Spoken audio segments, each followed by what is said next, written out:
Hello, everyone. We're starting to let some folks in a little bit early. So if you could, in the chat, I've got a couple of slides here of questions.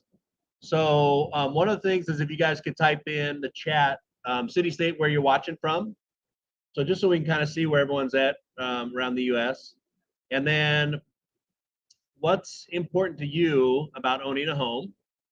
So why do you want to own a home? That's another answer.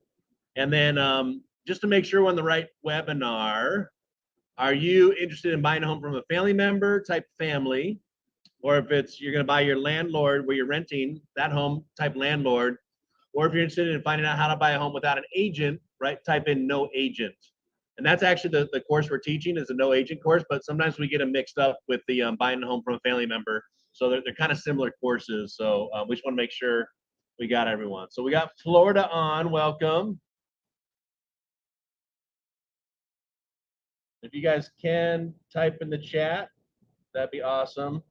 And then as we're going through this, I'm going to fire hose you guys with a ton of information. And so just type in the chat if you have questions. And we've got one of the loan officers going to jump on, Zach, and he'll be monitoring the chat and interacting with you. So, all right, so we got Texas and Georgia.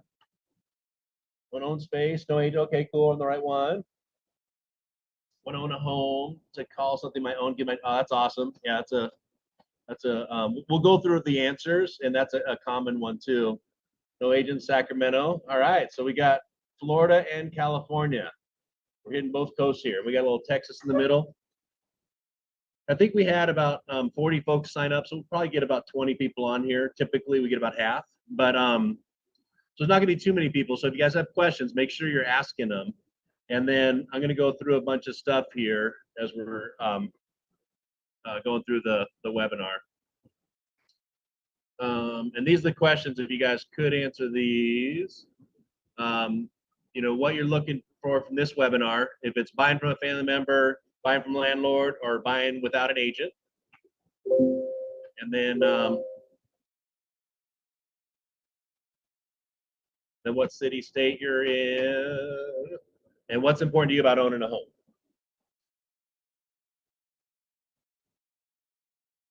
Cool. And we'll probably start 2 minutes after, just to give everyone a chance to jump in, just if they're running a little bit late. And then we'll start sprinting through a lot of slides. So I'm gonna go through them as quick as I can. But sometimes I start talking pretty fast. So if you have questions, Zach will be monitoring the chat to help you guys out. And then we'll stick around afterwards. So if there's something that you guys want an answer to and we haven't answered it, then please ask at the end. And we'll stick around, and you guys are welcome to hop off or stick around, and we'll make sure we answer all the questions. So, all right, I got North Carolina. You guys survived some craziness there in the last few weeks.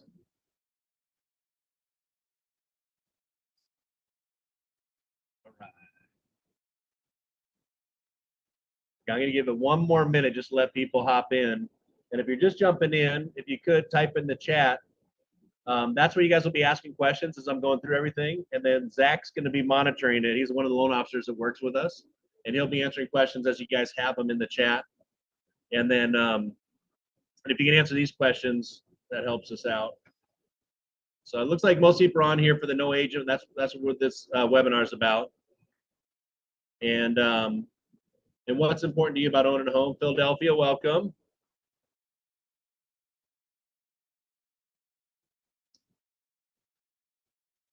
All right. Well, I'm going to get going here. And so buckle in. All right. So we're going to talk about buying a home direct. And, you know, a lot of people ask, like, well, you know, should I rent? Should I keep renting, or should I own? What's important about owning a home? Do I have to work with a realtor if I want to buy a home? And that's a big subject now that's come out with all the commission changes that are going on with NAR. So a lot of people have concerns about that. Can I buy directly from a home seller? And how would I even do that if I can do that? And you know, what if the seller has a realtor and I don't? How do I navigate that? So a lot of questions that people are asking that are, you know, in the marketplace right now. And are there properties out there where they're selling the property without an agent? So they don't have an agent and I don't have an agent, and we can just, buy a house without, those folks involved. And so, we'll answer all these questions. And at the end, we'll tell you how to get ready to become home buyer ready. So this is a story here of Tyler. We actually helped him buy his first home back in 2020, and he bought it for $93,000. He actually was just out of college for about a year, so he didn't have the qualification that he needed to buy it by himself. So we had his mom co-sign, helped him buy a house, and then a year later he refinanced it. He didn't need his mom on the loan anymore, so we took his mom off the loan. We lowered his monthly payment about $120 because he got rid of his mortgage insurance, and the home value went up. And so now, he owns his own home, no one else on it. And then the next year, he decided to sell the home, and so it went up about $100,000. And so sold the home, and he actually had $100,000 profit and took $80,000 to buy his next home, put $20,000 into the bank, and then the next home he bought for $330,000, he actually put $80,000 down, and then as of April 2024, that home is now worth $390,000, and he's got about $160,000 equity. So the question at the top, it says how Tyler increased his net worth by $180,000 in just 4 years. And you say, okay, well that's a good chunk of money. And if I was just going to save up the money, so let's say I'm going to keep renting. And I'm like, well, if I want to save up $180,000, and at the end of my month, I paid my groceries and my car and my insurance, and I did all my living, and I'm going to set aside $500 every single month and put that in a savings account. That's going to take me 30 years to get that $180,000, and I got to be diligent about it. I can't miss. Can't say, well, I'm going on vacation, so I'm not going to set that 500 aside. Got to do it every single month. And if you say, well, I can do 500. Actually, I could do 1,000 a month. And like, okay, well, if you can save 1,000 every single month, it's going to take you 15 years to get that $180,000. Tyler did it in 4 years, and he didn't have to put aside extra money at the end of the month. He just bought a home, the value went up, refinanced it, sold it, bought another home. And so, that's the power of real estate, because, when he bought that home, he put minimum down, probably $4,000, but he controlled a $93,000 asset with just his $4,000. He didn't have to have $93,000. And so when it went up in value, it wasn't just his $4,000 was going up in value, it was the whole asset, the whole property. And so, when he sold it for $100,000 profit, that's his money. And so that's the unique thing about real estate that's unlike any other investment, is you control the whole asset, but you don't have to have it all to be able to buy into it. So this is another property that these folks, Joseph and Tanya Pope, they were actually in a situation where they were renting and they were paying about $1,100 a month. And they had a new baby on the way, so they knew they needed to get a bigger space. So they were like, well, should we sign another lease, get a bigger space? They always wanted to own their own home. And then they found out that their folks were selling their home. And so they knew all the, the ins and out of this home, but they're thinking like, we can't really qualify for this. We've got our car payments and this debt, we were hoping to kind of keep the payment pretty close to what we had. So when we structured it, we did it where they bought this house with zero out of pocket, and we actually paid off both of their car loans because there was enough equity in the house. And so they had a gift of equity for the down payment. So they didn't have a down payment. The closing costs were paid for by the seller, which were their folks. So they had no money invested, and their folks walked with $216,000. So folks got the money they needed to go buy another house. Kids got into the home with no money out of pocket, and actually they lowered their total outgo by $600 a month because they got rid of both their car payments in this transaction. So that's one of the fun things we can do if you're buying a home from a family member. Really unique situation, if it's possible, but just wanted to kind of put that in your brain, because if that comes up, there's some really cool ways to structure these things and get you into a home, and you can actually lower your total outgo like these guys did, and pretty cool thing. So my name's Albie. I'm with Truvy Lending. I've been doing this for a little over 30 years and started out in mortgages when the interest rates were double digits, and we were taking people from 13 and 14%. And we were taking them all the way down to 9 3/4. They were so excited. And so we're refinancing everybody. And then I started learning more about this business and bought my own home, bought some investment properties, worked with some investors, learned how to split properties, and we bought manufactured homes and built homes, and thought I was doing everything great, and then had 22 rental properties, and then in 2008 lost everything, lost all my rental properties, all my investor buddies, we lost everything, and total redo. And so learned about foreclosures, short sales, bankruptcy, all that fun stuff. That's a painful education, and then been rebuilding it now. So been back in mortgages for about 12 years, and work with the Teacher Next Door program, and we were building that up. Teacher Next Door, Nurse Next Door, all those programs. And I own a home again and investment properties, and but I got to do a pretty painful learning experience, and I've done a lot of stuff in real estate, pretty much everything you can do in real estate, and it's been an awesome adventure. So that's a little bit about me. In the chat, you guys talked about, what's important to you about owning a home. So, when people say, well, there's an opportunity just came along, or, I'm tired of renting, usually that's not enough motivation to change the trajectory of your life to become a homeowner from, someone that's renting. And so usually it's something that's a little more impactful. And when we do a class, it's called Buying a Home with Credit Concerns. And one of the big things that the people that actually do own homes that start out below a 600 FICO score, they own a home because their why is big enough. And if you have a why that's important to you, you're going to own a home.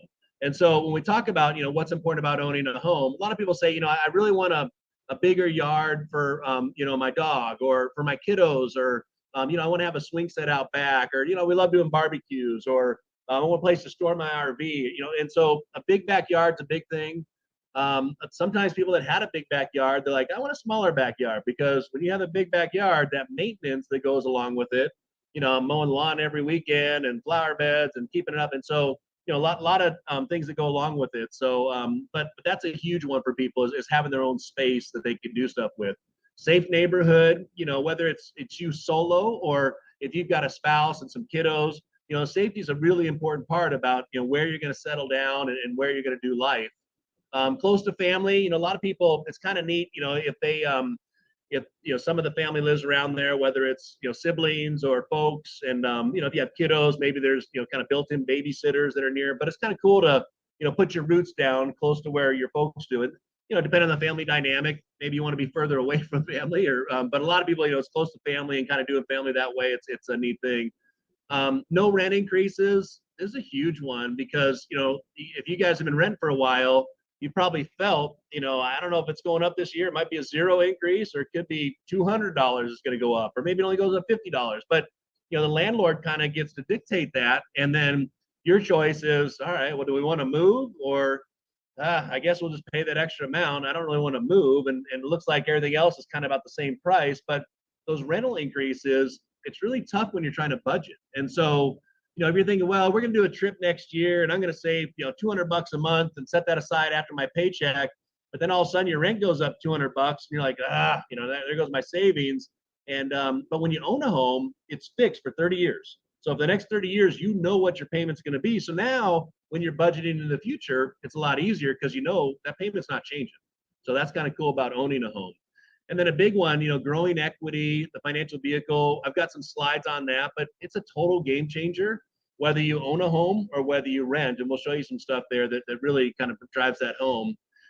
Plant a tree that'll be yours. This is actually mine. I live in Arizona, and when I went through my whole reset, we got to rent again. And so I was sitting out back with my wife, and we were having coffee one morning, and I was like, really cool if we planted some trees here and had some shade, and maybe a gazebo kind of over here. And then I'm like, I'm renting this place. And so I'm thinking, well, that's going to benefit the landlord. These trees grow up, this property's going to be worth more, and it's going to be cool if I did all this stuff, but it's not going to benefit me. And so, we never did that, because, we didn't own the place. But now the property I own now, we've got the most treed lot in the neighborhood, because Arizona, you kind of need shade. And so, we love trees. And so, but kind of personalizing and making your own when you own something, that's fun to do. But if you're renting it, not so much fun, because you're not going to get the benefit out of it. And then, place to call home, settle, build a family. If you guys look at people's like their Facebook or a photo album, and you kind of see the history of their life, a lot of times that home's in the background. And you know, there's a lot of like holiday get-togethers or birthday parties or you know whatever barbecues, and you know maybe the kids are measured up against a tree, and you know you kind of see the changing of the house. Oh, it's painted then, and look at that tree. Remember how small it was? But you know, a lot of our lives revolve around that house is sitting in the background. So it's really cool to have that something you own, you know, that's a piece of you, that's kind of a memory that stays with you usually through your whole life. And then, you know, the last one, paying yourself versus a landlord. I mean, somebody's going to get the financial benefit. We talk about, you know, it's kind of like it's a savings account. And every month when you make that payment, it's going into a savings account and somebody has access to it. So if you're paying $1,000 a month in rent or 2,000 every month, someone's going to have access to it. And it could be your landlord, and they really appreciate you taking care of their house and paying down their mortgage for them, and making sure that the value is going up because you're taking such good care of it, and they get access to that. Or, you know, it could be where you own the home. And so every time you make a monthly payment, that's your money. That's the future. And I'll show you some slides here about what happens over time, but that's your money. When you go to sell that property, that's yours. And so that's the big difference about renting versus owning. So, and this is a slide here that kind of drove it home for me. A realtor sent me this. And if you look here, you kind of see, you know, the different income levels. You're, you know, 50 to 75,000, 75 to 100. So these different income levels. And then the net worth of someone who owns a home versus net worth of somebody who rents a home. And these are national statistics, but you can see the difference, you know, 180,000, 227,000. So big difference if you own a home versus rent, you know, the asset. But it's not just your asset in the home, it's what else you can do. And so, you know, let's say you like to camp. And so maybe you rent an RV if you're living in an apartment because you only have a place to store it. But if you owned a home, you know, maybe you'd buy that RV. And then, you know, that becomes an asset that grows in value. And so now you could sell something in the future and have that money, you know, instead of just renting it. Or maybe it's, you know, toys like I don't know, a jet ski or a motorcycle or something. But if you had a place to store it, you know, your own place where you could have it inside, you know, now that's something you might accumulate as that asset. Or maybe it's, you know, you're doing a side job, and you know, maybe you do woodworking or welding or something where, you know, you've got a place to do that if you own a home and you've got a garage or whatever. But if you rent a place, you know, it's a little hard to do those side gigs and that extra money. So a lot of it goes into it. It's not just the value of the home. It's really kind of how you do life and what you can accumulate because of, you know, owning a home versus renting. And so, you know, the big thing, everyone's like, well, yeah, it makes sense. You know, if I own a home, I bought it for a certain price and I pay it down and it eventually becomes free and clear. That's only half the equation. The other thing is that value is going up every month. And so there's two things working opposite and they're benefiting you. And that money in the middle, that's your equity. So that's your money by this compounding effect. And you know what the compounding effect is, it's reaping huge rewards from small, seemingly insignificant actions, but these small choices with consistency over time, huge results. And so, you know, as we look at these big results, one of the things that's the option is like I could own a home or I could rent.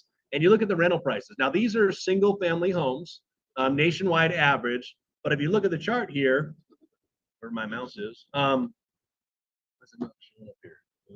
Okay, there we go. Sorry. So like in the late 80s, you know, you could rent a house for about $350 a month. Now the average price is, you know, somewhere around $1,350 a month is the average price. So this is a single family home. Take the highs and the lows nationwide, and this is kind of what you get. But you know, one of the things is if you rent it for $350, it's okay. Well, you know, that's a great price. I wish I could keep that and lock that in, but you know, with rent we don't get to lock it in. But it doubled in price, and it took 18 years. And so, you know, it went from 350 to 700. And be like, well, gosh, I'd love my rent to be only 700. And but like take the rent you have now, and let's say it's, you know, whatever, $1,000 or $1,500, and if it doubled in 18 years, you're like, yeah, if it went from 1,500 to 3,000, I mean, it'd kind of be a bummer. You know, I wouldn't really want to pay that, but I probably could because I'm probably going to make more money as you know, my career continues, and I'll be able to afford it. So it's not too bad. But then look what happened. In only 9 more years, it tripled. So now you're 1,500 that went to 3,000. In 9 more years, it went to 4,500. And I'm like, ooh, okay, well, that could get a little painful. Well, in only 4.5 more years, it went 4 times the amount. So now your 1,500 went to 6,000. So that's where, you know, when rent starts increasing, when it's a little bit, and you can see right here, like it actually went down, and you know, and right here went down, and it kind of stayed flat for a while. So we don't know where rent's going. I mean, the chart, yeah, it looks like it's probably heading north, but we could have a flat spot here, we could have a little bit down, but kind of overall, when you see the long-term effects of it, it seems to be speeding up and heading in that upward direction. And then you look at homes and you say, okay, well, this is a single family home and this is the national average. So, back in the late 60s, average home was about $30,000. So, wouldn't you love to own 10 of those things and have them, because now they're worth over $500,000 is the average priced home. So, this run up here over the last 50 years, you can see what happened. And this is kind of the same thing where, it took 8 years to double. And so if you bought a home today and let's say it's around 300,000 and in 8 years it doubled to 600,000, that'd be pretty incredible. But it only took 7 more years to triple. And then, only 4 more years to quadruple. So, it started moving pretty fast. You can see it kind of flattened out there and then, started going again. But there was kind of a peak there in early 2000 when the prices were going up. It ended up going up 10 times the value in 35 years. So that'd be like if you bought a home for 500,000 today, and by the time you retire 35 years from now, that thing's worth $5 million. So that's where it's like, whoa, okay, those numbers start to get pretty crazy. And then you can see this is where I had my adventure, where we lost everything, got to do the do-over. But if you bought a home right here and had to sell it here, that'd be kind of a bummer. But if you could have held through here, it kind of kept going again. You can see it just got back on its horse and started going, keep doubling, tripling, quadrupling, and it ended up going up 16 times the value in 45 years, from 30,000 up to over $500,000. So it's kind of crazy what the value of these properties do. Here's another way to look at it.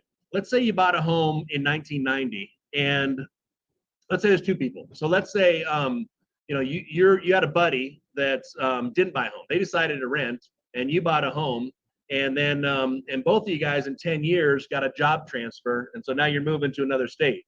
So if we look at it here, your buddy probably paid a little bit less for the monthly payment than you did, to start out, but then his rent was increasing, or her rent was increasing, where yours was locked in. So maybe in 5 years, you were actually paying less and theirs was kind of going up a little bit higher. But in 10 years, if you had to sell this thing, you're walking with like $80,000, and they're walking with maybe the security deposit. Maybe they get back $500 or whatever, but you've got $80,000 that you're leaving with to go to the next place. And this thing, it gets paid off. Well, after 30 years, it's a zero. It's paid off, but that's not the end of the story, because you bought the thing for whatever 120,000. 30 years go by, you pay it off, and it's worth over 300,000. But look what happened. Then it kept going up. Now the thing's over $500,000 is the average price home now. And the cool thing is that's your equity. And so you could do a cash out refinance and buy an investment property, or you could buy a business, or you could do a reverse mortgage where the house actually pays you every month to supplement your retirement. So a lot of things you can do with this equity in the future once you own a home. So the absolute goal of buying a home is freedom. I think of that movie, William Wallace yelling freedom, and they talk about that when people pay off their debt. But it really is freedom from budget. So you don't have to worry about rent increases. Your payment's locked in once you own that home. You got freedom from a landlord. You don't have to ask permission. And so if I want to change out my appliances, or I want to whatever, add a sprinkler system, or whatever I want to do to the house, like I don't have to ask permission to do it because I own it. So I'm free to upgrade my home, customize it, remodel it. And the cool thing is it benefits you. When you own that home, that's your benefit as you're doing all these things to the house. You have freedom to create wealth, and that equity is yours. So all those increases we just showed there, that's your increases. That's your wealth creation. And freedom and security for loved ones and selves by picking the right house and being in a place that you want to be. And freedom of decision making. Like you can have this house and sell it whenever you want. You don't have to wait for the lease to be expiring or a certain time. It's your choice. You can move out of there and you can turn it into rental property. You could sell the property, make the money, but it's all your decision making. There's no one to ask permission from. It's you get to do with it. So a lot of cool things with owning your own home. So there are 10 common pitfalls that people run into if they try to buy a home without an agent. So we want to make sure you guys are aware of those, and what you can do to not run into that. So in the chat, if you guys could just type in what's your biggest concern about using a real estate agent. So, why would you not want to use a real estate agent? So if you could just type that in the chat, and then just so we can kind of see what you guys are thinking. What's a concern with using a real estate agent with buying a home?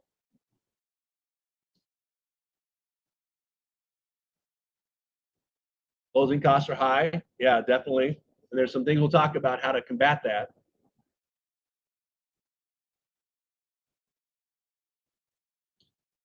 Not a very chatty group today. You guys could help me out a little. If you guys have any thoughts about why you wouldn't want to use a real estate agent. Um, all right, I'm going to pretend there's 27 answers here, and I'm going to get to them all. That's a good answer. I'm close either way. So that's great to be here because we'll kind of look at both sides of it.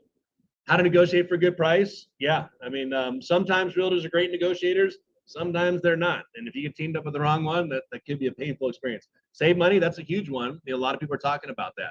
So good answers. Thank you for helping me out. I thought I was on mute. Okay, so this right here, this is a QR code. And if you guys click on it, and I think we'll type in the chat, if somebody could, the email link, just in case you're watching on your phone. But if you're not watching on your phone, you can take a picture of this QR code. And this will take you to a link, because each of these slides I'm about to blast through, we go a little more in depth. And so if you say there's a link on there, I think it says, yeah, this is where it'll take you. But at the bottom right here, it says, I'm interested in the home buying classes. Those are classes we'll email to you. And they're actually little videos, and they'll go through and kind of expand on these topics. So you'll see here in a minute what I'm talking about, why this could be important, because there's a lot of information. So one of the pitfalls that people run into is not knowing how much to pay for a house, and sometimes they overpay. And so if you're overpaying for a house where you didn't know the accurate price of it, that could be a problem. So just because someone wants to sell a house for a certain price doesn't mean that's what it's worth. So to get the accurate information, there's tools online, like this is like these different memberships. I forget what this one, findaneighborhood.com or something like that, but you can do like this one has a free trial for not a free trial, 5-day for 7 days, $5 for 7 days, but it'll give you all the history of what that house sold for, and all the square footage and all the things that you would compare another house to, so you kind of get an idea of what you should pay for a house based on what else has sold in the neighborhood. And so a lot of times a realtor would do this research for you and show you they've got access to the MLS. So because you don't have access to it, you want to have some tools, and you could use the county tax assessor. You could use Zillow. Like a lot of times they'll show you what prices are asking for sale, but a lot of times they won't show what they sold for. So the county assessor will give you that more accurate, and different websites, they'll also give you more accurate information. If you had a friend, someone that is a realtor, they can give you that information. So they've got access to it, and they've got access more than just what we see. They also have access to what has sold, when it's sold, what it's sold for, did they pay closing costs, like all that different kind of stuff. So that kind of helps you figure out how to negotiate. And then you want to be able to know what to compare when you're looking for this. So you've got the square footage of the house you're looking at. If it has a pool, doesn't have a pool, that'll add or take away some value. What does it back up to? So a lot of times, like, oh, well, that house sold for this, like, well, it backed up to a golf course. That can be different than if it backed up to a strip mall, and a lot of traffic there, and something where it's a little more less safe than a nice golf course. So what it backs up to is really important when you're doing your research. Lot size, like, well, it's a 3,000 square foot house. Well, is it on 2 acres? Or is it on 10,000 feet? And so that's a big difference, is that lot size. That'll add value. Number of bed baths, just because a house 3,000 square foot could be a 2-bedroom, could be a 6-bedroom. And so all that adds value. And does it have 3 bathrooms or 5 bathrooms? So those numbers, those amenities really come into play. And another one is the number of stories. Like, is there a basement? Is there a second story? Is it all on ground level? Because that could also add value. And then the number of garage spots. So a lot of times, like, you might see a house and it's like, well, that's this much square footage. Well, it's got a 4-car garage versus a 2-car garage. So that could add some value. So all those things you want to make sure you're looking at when you're doing your research to kind of get the value. The appraisal. So, once you get in contract, we're going to have an appraisal done, and we'll actually reimburse the cost of the appraisal if we're working with you at TrueView Lending, and I'll show you how to do that at the end. But it is a cost that has to be paid, but we will reimburse it to make sure that we cover that for you. But the appraisal is the determining factor. So even if you have a contract written at 305, if the appraisal comes in at 300, we can lend against the 300. We can't lend against the contract price if it's higher. Now, if the contract price is lower, then that's great. We want to lend against the lower amount. So it's the lower of the appraised value or the contract price is what a lender can loan against. And so, another pitfall that people run into is not knowing about two additional places, two times that you can renegotiate. And so you want to make sure you know what these things are. So one of them is a 10-day home inspection.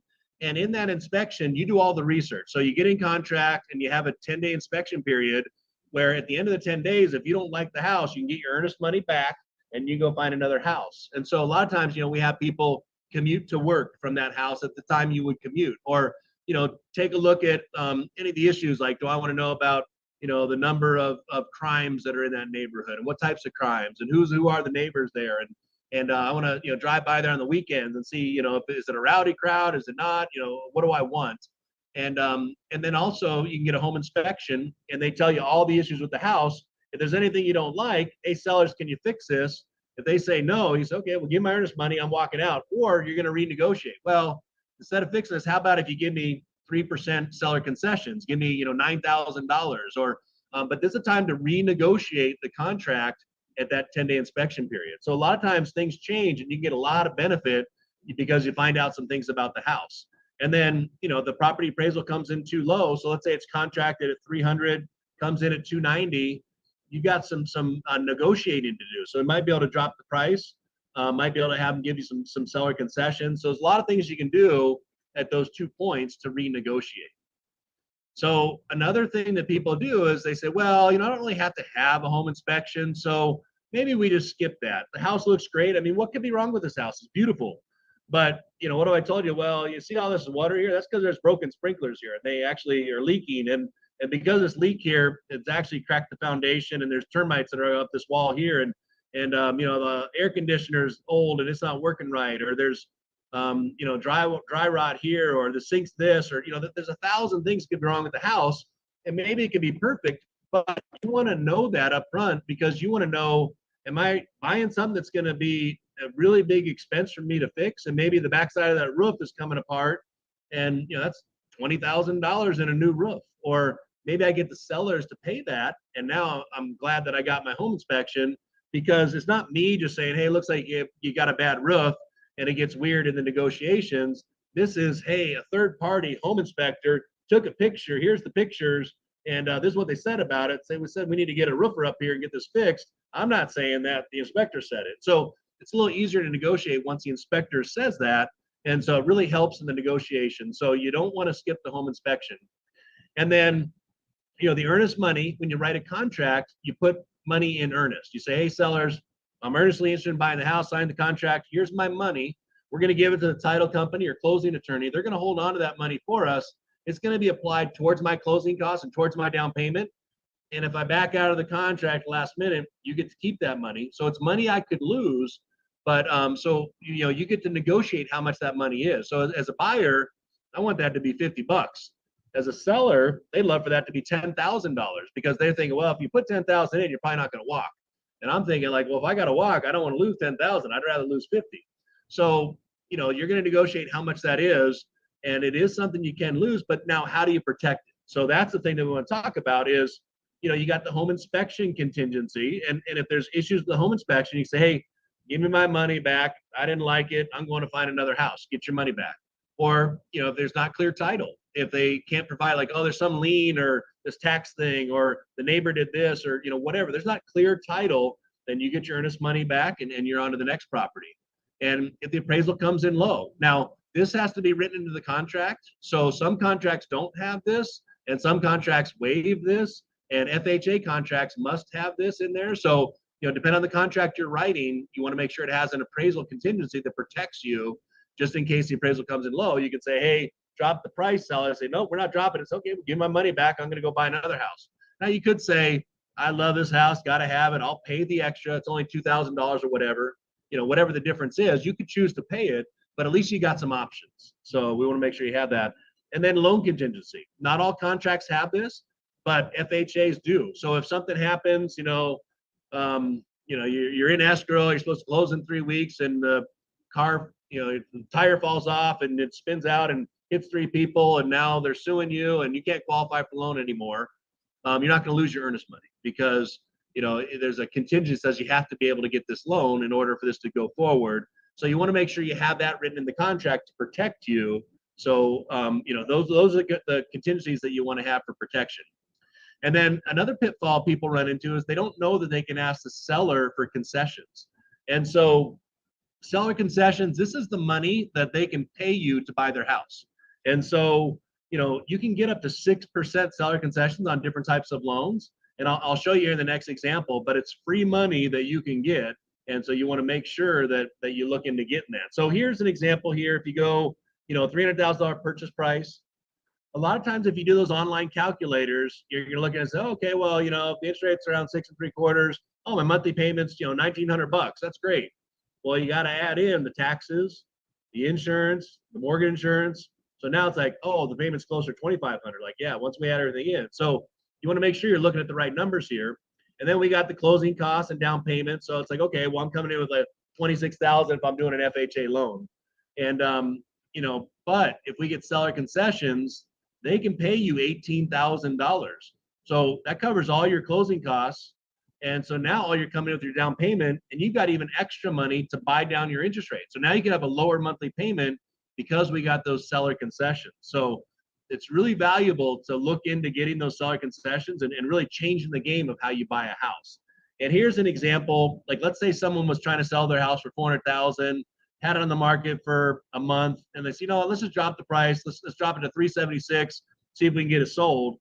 Well, if you put the contract together at 376, you're coming in with about $32,000. Here's your monthly payment. But if you said, hey, sellers, you know what? Let's bump it back up to the 400,000, and you give me that $24,000. So you're going to still net the same. You're walking with 376, but you're going to sell it to me for 400. You're going to give me $24,000 toward my closing costs, and now I'm only coming in with 16,800, not 32,000. So I'm coming in with about half as much, and my monthly payment's not that bad because it's not much higher because I used the extra money to buy down the interest rate, and now I got a lower interest rate. Or you could go this way and say, well, we're going to do what's called a 2-1 buy down. And so that means if the going rate was 7.25, is actually old. It's in the 6s right now. But let's say it was 7.25. The first year it'd be 5.25. The next year it'd be 6.25, and then every other year it's 7.25. So the nice thing is you're coming in with less money than if you would have bought it for $24,000 less, and your monthly payment's lower because it's bought down to 5.25 for the first year. Still lower the second year. It's not much lower, but it's still $50 lower. And the third year would actually be higher because it's the same interest rate but on a higher sale price. But the theory is in the next 3 years you're probably going to refinance because these rates are coming down. So we take advantage of that refinance, and then you get into the property with less money. If for some reason you didn't use all the 2-1 buy down money up, it's your money, so it gets applied to the principal, and you get to use that money. So ask your loan officer about the 2-1 buy down and get the sellers to pay that for you because that really could be beneficial. So one of the questions people ask is like, what about the contract? Do I got to use a state approved one, or does it have to be a realtor thing? And what do I want to include in that? And what's going to protect us? What are the sellers going to try and protect them with? And what could go wrong if I didn't have certain things in there? So if you want a copy of the contract that we would suggest, just type contract into the chat, and we'll make sure we get that to you. Actually, I think there's an email going out tomorrow that'll let you, if you want a copy of that, we'll get you a copy of a contract. It's an example one, but it does make sure that you're including all those things. But there's 5 points in any contract that you're going to negotiate. Now, whether it's a realtor contract, whether it's a contract that you get online, whether it's an attorney putting it together for you, there's going to be 5 things that are in there. So we want to make sure you guys are aware of them. So price, I mean, obviously, okay, yeah, that makes sense. let's say the sellers want to sell it for 310, and you say, well, how about 300? And they say, well, 308. And you kind of go back and forth on the price. So, maybe you go the first time they just accept it. That could happen. It could go back and forth 5 times until you guys finally agree on the price. The only tricky thing with that is when you're negotiating, send it over to them. Hey, you got till tomorrow to give me an answer. They send it back to you. Hey, you got till tomorrow to give me an answer. And so you're going back, and then all of a sudden some other contract comes in, and they might offer more than you were trying to negotiate, and the seller's like, oh, we'll take that one. You're like, darn, I was in the middle of it. So just because you're negotiating doesn't mean someone else can't jump in, and that sometimes kind of messes up the negotiations. But if it's just you and the seller, you guys can go back and forth until you get what you want. Critical deadlines and close of escrow dates. So sometimes the actual dates are important. Usually there's a 10-day inspection period. You can ask for it to be longer or shorter, but that's something you can negotiate. But maybe you say, hey, we could close this thing in 30 days. And the seller's like, well, we're having a new house built and we don't want to move twice. We're going to need at least 45 days. And if you said, well, hey, we'll give you 60 days, like, oh, we'll accept your offer then, because we really like that you're going to be flexible on that. So sometimes that close of escrow date could come in handy, or it could be a vacant house and the seller's already moved. And if you can say, hey, we can close this thing up in 15 days, and they're like, oh, great, that means we don't have to make another mortgage payment. That's going to save us money. We'll accept your offer. So, those dates could really come in handy when you're negotiating. Seller contributions, we talked about that. That's where the sellers pay you money to buy their house. A lot of times you'll negotiate, hey, give us 4% at this price. They say, well, how about this price and 2%? And so, a lot of times you can be negotiating a couple things at once. The earnest money, we talked about that. That's the money that, you could lose, but it's telling the sellers I'm interested. Now, typically it comes in around 1%. So if it's a $300,000 sale price, it's going to be usually around $3,000. If you're buying a home from a family member, it could be $10. If you're or buying a home from your landlord, or but if it's usually in the marketplace, typically around 1%. And then what's included in the sale? This one's important because if you walk through the house and you're like, oh, let's get that washer and dryer, make sure we add that in the contract. You're walking by the refrigerator says, hello, how you doing? Like, whoa, that's a refrigerator talking to me. Say, hey, you're low on cheese. Do you want me to order that from Amazon?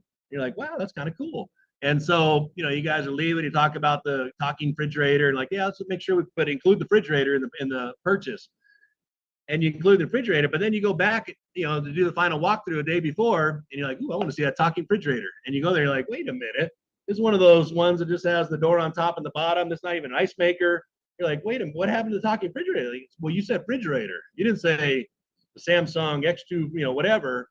And you're like, oh, okay. So when you are including things, you want to make sure that you spell out what you're including. And realtors are good about doing that. They'll take pictures of the codes and the what type it is, and make sure it's really clear on what you're getting. So sometimes there might be a lawn tractor if there's a big yard. If it's a big John Deere tractor, we probably don't want to put it in the contract because it's going to have to go through underwriting. So we might have a separate agreement for that.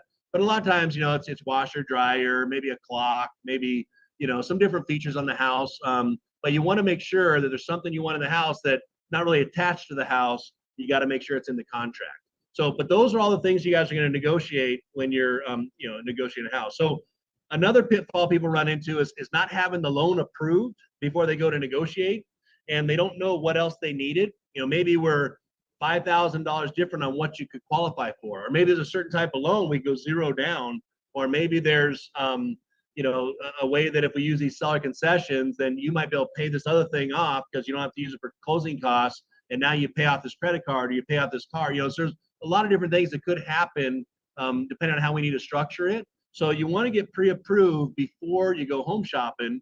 And the initial conversation with the loan officer, they're going to talk to you about your timelines and what you're looking to do, and what do you have set aside for down payment? What's a comfortable monthly payment? And then they're going to have you fill out an application. You're going to upload your documents. They're going to present to you different options. Hey, we've got this 0 down option. We've got this 20% down option. So whatever you're looking to do, they'll have options for you. And then now it's time to go home shopping, whether you use a realtor or not. You want to know which properties you're looking for, what's important to you, kind of put together a game plan. You go visit homes, write offers, do the negotiations, get an offer accepted, and now we're in contract. Usually 30 days is typical. We're going to open escrow, title, do the home inspection, get the appraisal done, find your underwriting, closing, and then you go to the title company, sign 1,000 signatures, and woohoo, happy homeowner.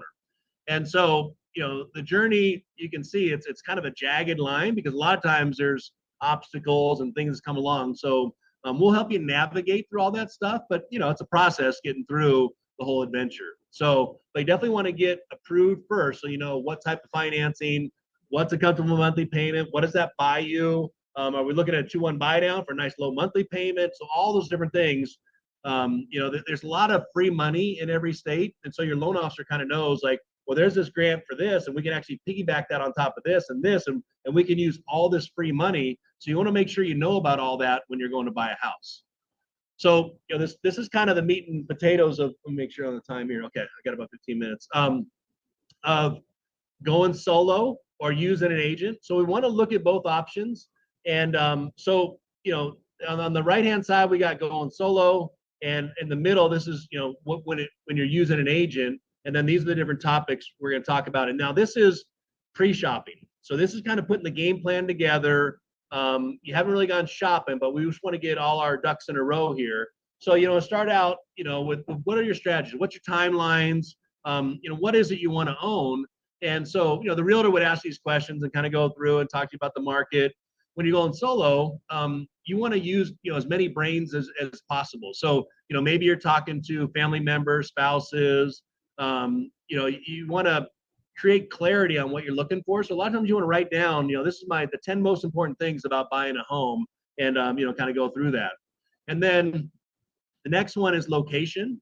And so a realtor would say, hey, there's these other areas that are up and coming over here you might not know about, but you can do the same. You look on Zillow, you can drive different areas and see what's available. A lot of times people are like, well, I want to be within 20 minutes of my house, so I got to be over here. It's like, well, 20 minutes is actually this circle. And so if you look at all those places all around there, and that's what you want to investigate, are there any up and coming cities, any areas, like are there better deals? And so, you don't want to just get pigeonholed into one place. You want to explore all the options that could possibly meet your needs.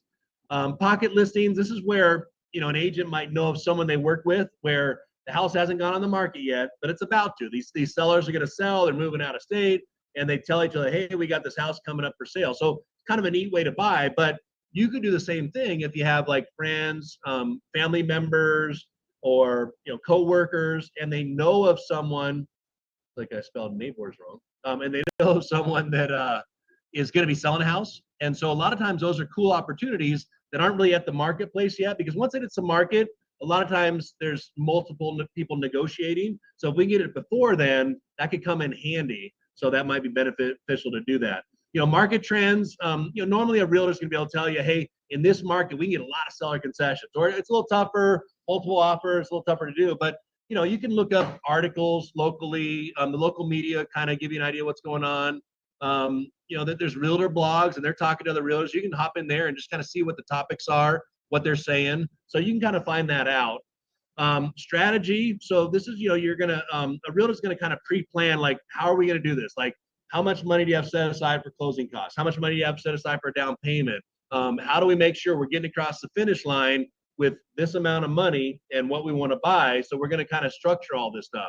And, you can go to webinars like you're here. There's best practices, probably YouTube videos, but and your lender is going to really be key to help you kind of figure out. But like if we're trying to get seller concessions, and we want to get a certain amount of that, that could be key on how you're going to negotiate, because we might need that money to get you across the finish line. So we want to get that strategy all dialed in. Net sheets, this is pretty important because you want to know how this is going to structure out. So your lender creates these for you. And I'll show you some here in the next slide. Actually, yeah, I think it's coming right now. So on the left here, this is a buyer's explanation. And these properties, they're all about $300,000, and they're all real close to each other. Let's say we're doing an FHA loan, 3.5% down. So here's our down payment. Here's our closing costs. Now, in this one, if you're working with the realtor, you've got the commission that the realtor is going to earn. So they put that in there. This is my 3%. So you got the total cost to buy this house. Now, the sellers could pay a co-broke, or they could pay zero. So you're going to know that up front. Are they paying for my realtor? Or are they not paying for my realtor? And then seller concessions. Are they offering seller concessions, or they're not offering seller concessions? And so now I get to understand what the total contributions are, and then what that net is. And then if it's a realtor, they've got the teacher next door contribution they give you. But then the final number, this is what you're looking at. So to buy this house on 123 Elm, I'm coming in with 16,000. But if I look at the same house that's 456 Ash, it's about the same price, but I'm only coming in with 11,000. Or if I look at this other one, it's actually the cheapest of the three, but I'm coming in with 32,000. You're like, well, wait a minute, it's the cheapest of the three. Why am I coming in with 32? Oh, they're not giving me any seller concessions, and they're not paying any co-broke. So I would have to pay for my realtor if I'm working with a realtor. So shift over here. Now this is no agent. So we're doing the same thing, same properties, but no agent. So if you don't have an agent, you may hire an attorney. So if you hired an attorney, if they're depending on what they're charging, $400 or $500 an hour, depending on the negotiation. I'll show you that here in a minute. But let's say you've got some attorney fees in there. So you got your total costs. There's not going to be co-broke because there's no realtor involved, but you still get seller concessions. So we want to make sure we're getting those. And again, you can see the difference here. So in this first property, you're coming in with 21,000, the second one 18, and the third one about 30, and because there's no seller concessions. And then if you look at it, so wait a minute, why is this more expensive if I'm not using a realtor than if I'm using a realtor? It's because this realtor, if they're good, they're going to get the sellers to pay for them. You're not going to pay for the realtor, the seller's going to pay. So if that's the case, even though they're charging you 3%, they get the sellers to pay it, so you don't have to. Now, in this example, it's not cheaper. I mean, it's actually more, but that's because they're not paying, and you would know that up front. And you know it over here up front when you're going to negotiate, like, wait a minute, you're not giving me any money at all, so I know what I'm coming in with. Same thing here. You're not giving me any money at all, I know what I'm coming in with. So you want that clarity up front, but these net sheets, they're going to show you. And these net sheets are really powerful when you're getting ready to go shopping and kind of know, I really like that house, but wait, let's look at the numbers. Oh, okay, those numbers are different. Oh no, those numbers are great. That's really going to come into play on how much more you like the house based on what it's going to cost you. So really important to do the net sheets. Understanding commissions. So if you're with a realtor, they're going to talk to you about how they do that and who pays for it. If you are not with a realtor, now the seller might have a realtor. And if the seller has a realtor, you got to be really careful on what you're signing, because they could have you sign something that says you're paying that commission. And so you don't want to sign something that says you're paying their commission. And they might say, well, I'm representing you. Like, no, I didn't want you to represent me. So make sure you're clear on when they're having you sign their contract, their documents. Got to read them through. I definitely have your lender take a look at them, send them to us. We'll say, hey, here's a red flag. This is what they're doing. Don't sign it. This is what's going on here. So we want to make sure you're protected. But you got to understand what's going on. And then, there could be attorney fees. You just want to plug that in there if you're going to try and use an attorney to help you with the contract if they don't have a contract. But if they have a contract, do not sign it till you have multiple sets of eyeballs, whether it's your family members, friends, coworkers. Like, somebody's got to be looking at that thing, because sometimes, we go through it real quick and like, oh, that sounds good. Another set of eyes might give you a different perspective. So as a lender, we love to look at those things, point out, what the issues could be, and make sure you're aware of all that. And then the last one, sorry about that. The contract, if they want you to sign their contract, that's something that you got to protect yourself on. So I think I always said that. Sorry about that. Okay, so so I went through all that right here, and we got 9 minutes left, but that's one of these. I've got, out shopping, you've got a similar situation going on. There's a lot of things you can do once you're out shopping, and now you're going to see houses, and I'll tell you the difference on both of these.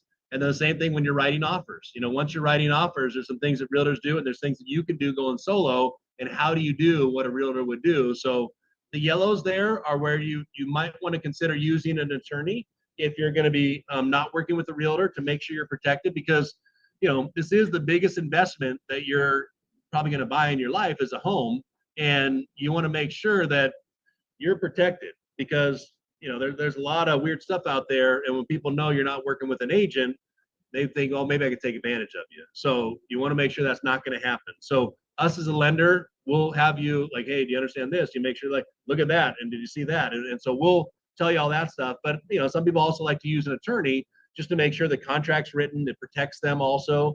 But the attorney's not going to be able to negotiate for you, so they can write it up based on what you negotiated. And they're not really going to be able to tell you the value of properties, because that's not their expertise, but they can write the contracts good. So the contract piece of it, it may be good to use an attorney. So, and then once the offer is accepted, there's going to be a lot of things we go through, inspection period. So I just wanted to show you these. I've got videos on every single one of these that kind of break it out. They're about a 5-7 minute video on each one of these and kind of give you the pros and cons of going solo and with an agent and what you got to make sure you're protected on. So again, this is the QR code, and I think they might have, oh yeah, they put that in the chat where you can get this up. But if you go to this landing page from that QR code, and this little part right here, I mentioned in the home buying classes, we'll send you the videos so you can watch them at your own pace. But each one of those slides, I'm going to break down like I did that first slide and help you to understand all the things you need to make sure you're doing to protect yourself when you're buying a home. And now this is just a sampling of everything needs to be done. And but if you're ready to buy a home, and you know, we'd love to go on this journey with you. And so again, this is the QR code, and then it's time to meet with the lender if that's where you're at. Because you know, what if I told you we can help you navigate the whole entire process, and we've got agents that they will not have you pay the commission. Now you sign an agreement that says you're paying 3%, but they get the sellers to do it. And you won't have to pay out of your pocket. They'll get the sellers to pay it. And it's a situation where you talk to them and say, I don't have the money, I'm not paying you. And you know, you have that conversation up front, so you're not paying the extra money. But these are realtors that we've vetted out. They're good at negotiating, and we haven't once had to pay, where the buyers had to pay. So in that situation, and it's fairly new. I mean, it's only been, you know, a few months since the new regulations came out. But what we make the realtors aware of is that if you're about to go see a house and the seller's not paying all their commission, they're having a conversation with you before you go see that house. And they might say, hey, they're only going to pay this much of my commission. So that means that you would have to pay this, or they're going to pay all of it, or they're not going to pay any of it. So before we see that, just you need to know that they're not paying it. So we don't want to go see that house because you don't want to pay it. Or you might say, well, let me go see it. And then we can still negotiate. And the sellers might say, okay, we'll pay the commission. So the sellers can still pay it, even though they're saying up front they won't, but you're going to be aware of it. So there's no surprises that I didn't know I had to come up with this extra 12 grand or whatever it is. You know, we want to make sure you're protected. So, you know, we've got what's called a realtor liaison team. And so they're not loan officers, but they interact with the realtors to make sure that they're doing this correctly. They vet them out. And so if you look nationwide at what sellers are paying buyers to buy their house, 34% of the properties, so pretty much 3 out of 10 are having seller concessions. So that means the seller's paying someone, you know, 3 out of 10 homes. But with us, we're at 8 out of 10. We're at 79% of the transactions we do. We get the sellers to pay the closing costs, the commissions, but also the closing costs, because we focus on it. It's really important for us to take care of you as a buyer, to get those seller concessions, to get the seller to pay the realtor costs so you don't have to. And we do it on 8 out of 10 of our transactions. So pretty much most of the transaction we do have seller concessions on it. And you know, we've got to go to approval. So if you needed to close in 10 days, you can get pre-approved where it's a full underwritten approval. All we need is that appraisal and title. So a lot of times that'll get the offer accepted for you, because you can say, hey, I can close this thing up in 10 days. I've got my loan from TrueView and they have a 10-day close. So it could be beneficial when you're shopping. So, you know, buying with a realtor, we've got a nationwide network, thousands of realtors, proven track record. The realtor liaison team does the introductions, seller concessions on 8 out of 10 of the transactions. And so far, 100% of sellers pay the buyer's commission. You don't have to pay the commission, the buyers do. So we're at 100% still. And, you know, if that changes, I'll let you know the numbers, but still it's 100%. And again, this is a QR code where we'll reimburse the appraisal. And so I made it through with 4 minutes to spare, and we'll answer any questions you guys have, and I'll stick around. But thank you so much for hanging out. Hopefully you got something out of it. Each one of those videos, they'll probably take you about 5 to 7 minutes to watch, but it'll give you a lot more information about the whole home buying process. So this one was kind of structured around buying without a realtor. We've got a couple other webinars that could be helpful if you're just want to know the whole home buying process and how it works. There's another webinar that we have on that. That's on the TrueView website. And then there's also one about buying from a landlord or from family members. And there's a third one that's buying home with credit concerns. So if you know of someone that's looking to buy a house but has credit concerns, that one could really help them out. Really cool stuff. We help a ton of people get into homes that start out with less than a 600 FICO score. They're now homeowners. So I'm going to jump in the chat here. If you guys have any questions, pop it in the chat here, or we can unmute and you guys can ask. And I don't know if Zach, are you in here? Are there any questions that we need to address? No, nothing I see in there. Pretty straightforward.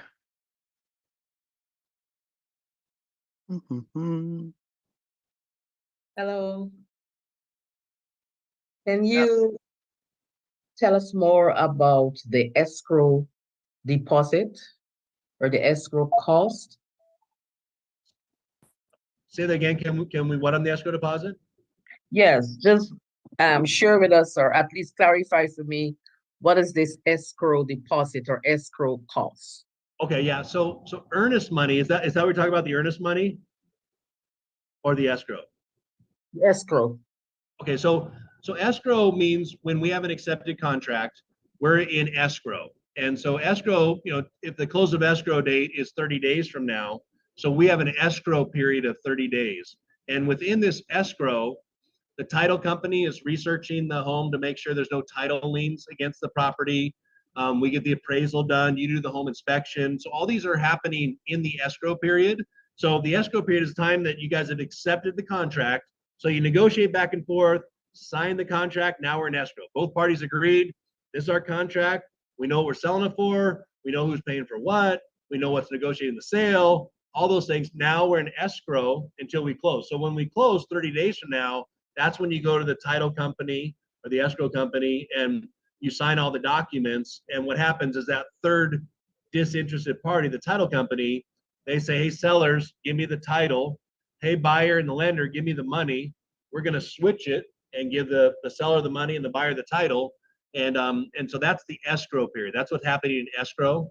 So was that the answer you're looking for, or were you talking about also about earnest money? Yes. Thank you. Okay, cool. Right on. Good question. All right. Anybody else want to jump in or type in? I have another question. Okay. Well, I'm a teacher and I signed up through the Next Door teacher program. Yeah. I was trying to find out if there are grants available as I go through the process of purchasing my house. Yeah, so there's a lot of grants available. And so what'll happen is your loan officer is going to be well versed in your state. So we've got about 30 different loan officers, and each of them have about 5 to 7 states that they're licensed in. And they're really good at knowing all the programs that are available there. Now, there's some nationwide programs, there's some state-specific programs, there's some city-specific programs. Like I know in Houston, they've got one where in certain areas they'll give $15,000 towards your closing costs. You don't have to repay it back; those help you buy a house. And then there's other areas around Houston that are $8,000 in that same program. But we could stack that on top of other programs. So we might do a down payment assistance program, use that free money. If you're working with a realtor, we could have the realtor contribute. They give 20% of their income towards your home buy-in. We got the appraisal reimbursement. So we can stack all the different benefits on top of each other to make sure you're taking advantage of everything. And depending on how we set it up, you could come in with hardly any money out of pocket. Sometimes people say, well, I'd rather pay the house off quicker, so I want to put more down, or I want to lower monthly payments, so I want to buy down the interest rate, or get the sellers to buy down my interest rate for me. So a lot of that kind of stuff goes into what you're looking for. But but each state has their own programs, and then there's also nationwide programs. So we just kind of best figure out what's going to best suit your needs. One of the things with some of the down payment assistance programs is they might have a repayment penalty. Some of them don't, and some of them do. So we got to make sure that you're aware of that. If it's one that you pick that does have it, your loan officer will say, well, here's my concern with this one is if we go to refinance in the next 3 years, you got to repay that down payment they gave you. So we might not want to do that one. We might pick a different one. So everyone has kind of its pros and cons, and they'll go over all that stuff with you to help you understand what's the best for your situation. But yeah, another great question. Thank you. Yeah. Right on. Anyone else?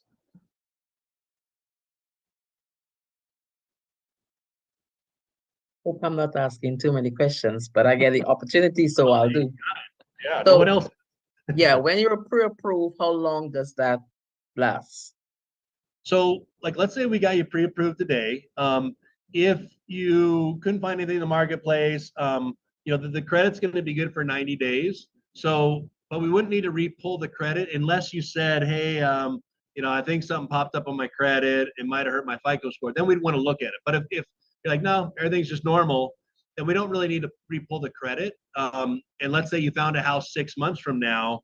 Once you get in contract, we would re-pull the credit. But we kind of know what you qualify for, because when we get you approved, that's when we pull your credit so we can see all your debt obligations.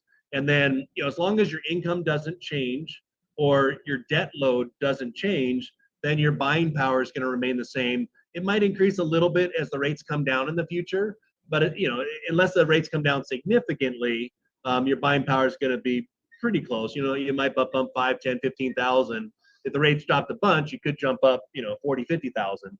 But you know, typically it's going to be about the same. So you know, the approval, like 90 days is before we have to get the credit report redone. But the approval, you know, as long as you're shopping, if things remain the same, then the pre-approval stays the same. Like we would say, yeah, you're pre-approved until you get in contract. Then we want to make sure we'll pull the credit real quick up front to make sure there's no issues. So Okay. mostly there's not. Okay, that makes sense. Yeah, another good question.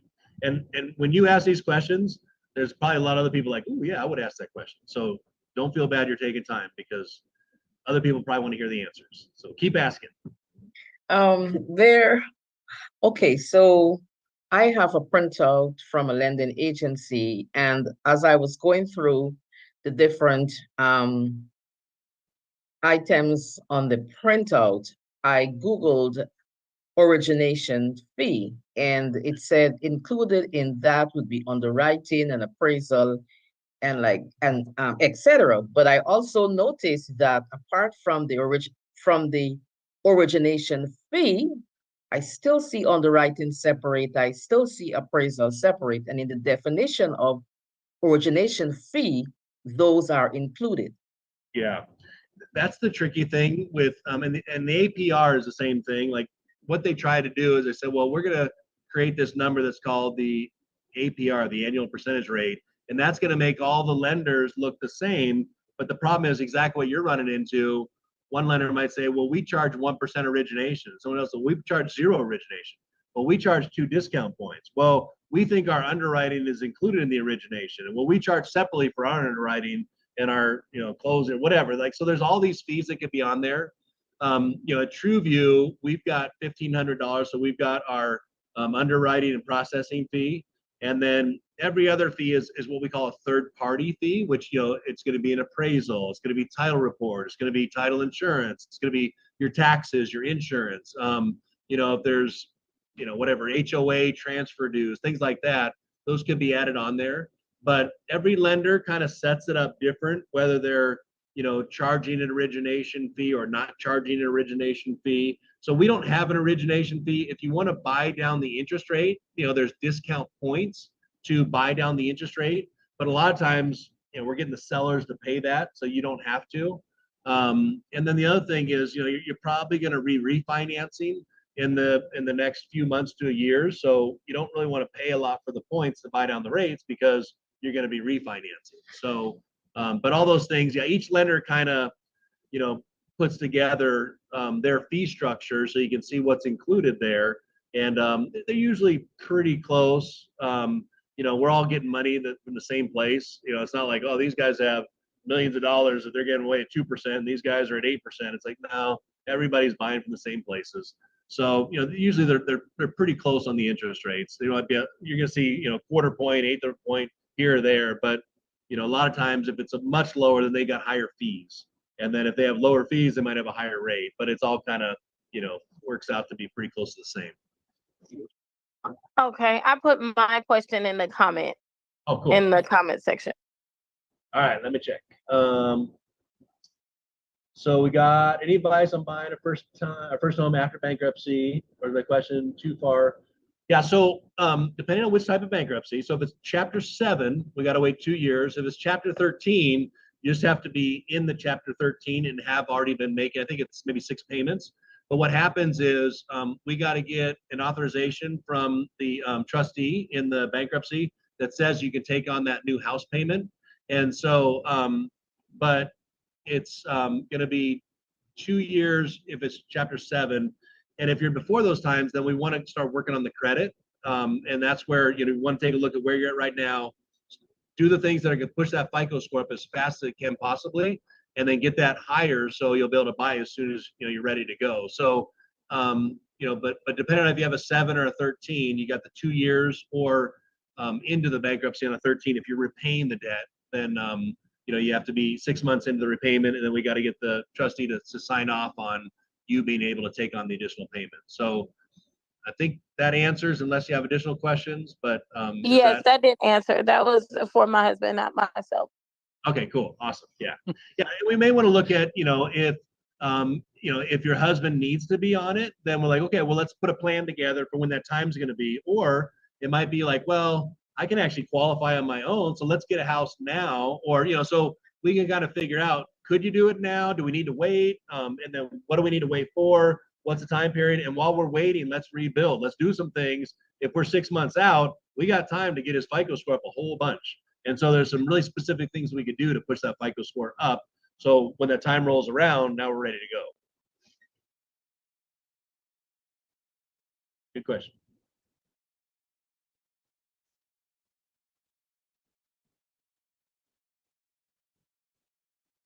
All right, anybody else? You can unmute if you want, or type.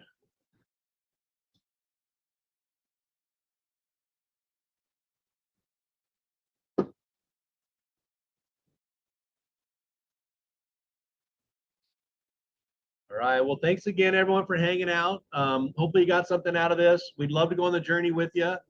Whether you're working with a realtor or not working with a realtor, we'll point out the stuff to you, even if you're working with a realtor. So, you know, the one thing though is, if you haven't signed a contract with a realtor, or buyer broker agreement, or buyer commission agreement, don't sign it until you talk with your lender and kind of figure out a lot of things there. Because, you know, we've got awesome realtors that we partner with that we've vetted out. Because the tricky thing is, once you sign an agreement with that realtor, you're usually stuck with them for, you know, 3 months, 6 months, depending on which state, depending on what you're signing. Sometimes there's clauses in there when you cancel the agreement, you got to pay them $2,000 or whatever it is. Sometimes there's money you got to pay up front. So just be careful of what you're signing with the realtor until you get your lender talk to them, get pre-approved, have the money in your pocket, and then whatever you're signing, have that conversation with multiple people. If the realtor, you got to sign it right now, say, hey, let me just take it home. I'm going to read it over. Can you have it all filled out? Because there's a couple blank spaces here. We want all those blank spaces. You say not available, or 0, or, you know, whatever it is. But you don't want blank spaces that could later be filled in, because those are the numbers when they fill those in. A lot of times that's the money you're paying. So we want to make sure it's clear. Don't sign it when you're with them. Take it home, digest it, call your lender, call us. We'll tell you what's going on with all the pieces of it, and make sure that it's legit. And then if you don't like it, we've got awesome realtors that, you know, we know are going to take care of you. You're not going to pay the commission. We'll get the sellers to pay it. But, you know, you want to ask if you are working with the realtor, am I going to be paying this commission that you're having me sign? Is there any chance I'm going to pay it? And what about seller concessions? Are you good at getting seller concessions? Because their answer is the truth. If they say, oh no, yeah, it's really hard to do in this marketplace, they're right. They won't get you seller concessions. Or if they say, oh yeah, I get them all the time, they're right. They will get you seller concessions. So you want to make sure you're working with an agent that's really confident that they're going to get you seller concessions, and make sure that's going to save you a ton of money. So just be careful on signing anything until you talk with, you know, hopefully us and your lender, you know, before you get going there. So. Thank you. I don't want to interrupt. I do want to ask, is all of the information, your information, can you put it in the notes so we can reach out to you after? Yeah. Like, thank you. Yeah, Zach, can you put that in there? And Zach's actually, he's one of our awesome loan officers here, and he's chatting with people tonight. So he can talk through your situation if you got time tonight or the next few days, whatever, you can get on his calendar. But Yeah, he's awesome. He's licensed in a bunch of states. If he's not licensed in your state, then he'll get you to a loan officer that is, and then we'll make sure that we're holding your hand and getting you all the information you need for your particular state, and making sure that everything's dialed in for you. Every day of the week except when the Vikings are playing.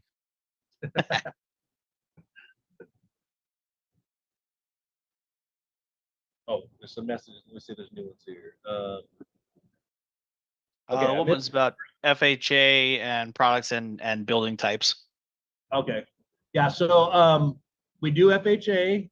That's an awesome loan. There's there's some leniency there depending on how low your FICO score is. A lot of times it's a good way to go because only 3.5% down. Sometimes we use down payment assistance that pays your down payment with the FHA loan. So a lot of cool things we can do with it. A lot of flexibility for buying power with FHA. There's also USDA, which is a 0 down loan. That one's going to be area specific because it's rural areas. And then there's VA loans. We do those also, 0 down. If you're a veteran, it's the best loan out there if you have eligibility for it. And then conventional loans, pretty much every type of loan we'll help you out with. So there's bank statement loans, there's self-employed loans, all that kind of stuff. We do specialize and work with nurses and teachers. We're partners with Teacher Next Door. And so we're really good at with student loan debt and, different incomes and not working over the summers or not getting paid over the summers, depending on how you've got your structure. So all that stuff we're well versed in. But FHA is an awesome loan. And one question for Zach. I have an application in. I have uploaded all my documents, but I haven't gotten a response. What state are you in? Georgia. Georgia. Gotcha. Give me one sec here. Yeah, if you have your agent's info, if you want to, if you can send it to me, if you click on that link, it'll allow you to pull up my website. You can contact me directly. I can follow up on it and make sure that they're following up. If you've already submitted everything. It means loan officer agent, not Okay, realtor. thank you. Oh yeah, sorry. Loan officer, yeah. So yeah, and we can get a hold of them tonight to reach out to you and get you on the schedule. Make sure they're contacting you. So, and they might have already been working with it. So what happens once we get it, then we put it through underwriting to get you an approval. So they might have started that process, and then so we'll find out where it's at for you. Thank you. Yeah. Welcome. Right on. Good questions. My goal is to live in a multifamily. So if you're doing one where it's like a duplex or a triplex where you're going to own one of them and then rent it out, those are really cool opportunities. And one of the things we can do is we can use that income that the renter that's in the duplex or triplex, two renters that are paying, to help you qualify. So a lot of times it's a really good way to get into investment properties. You buy as a primary residence, live there for a bit. Then when you move up to your next home, now you got, if it's a duplex, 2 rental properties, or triplex, 3 rental properties, and you got it with minimum down. So it's a really cool way to get into investment properties. If you don't mind living there as a primary residence to start out, and then further down the road, then you buy another house and rent out your side of the unit. But yeah, it's a great way to buy real estate. Good plan.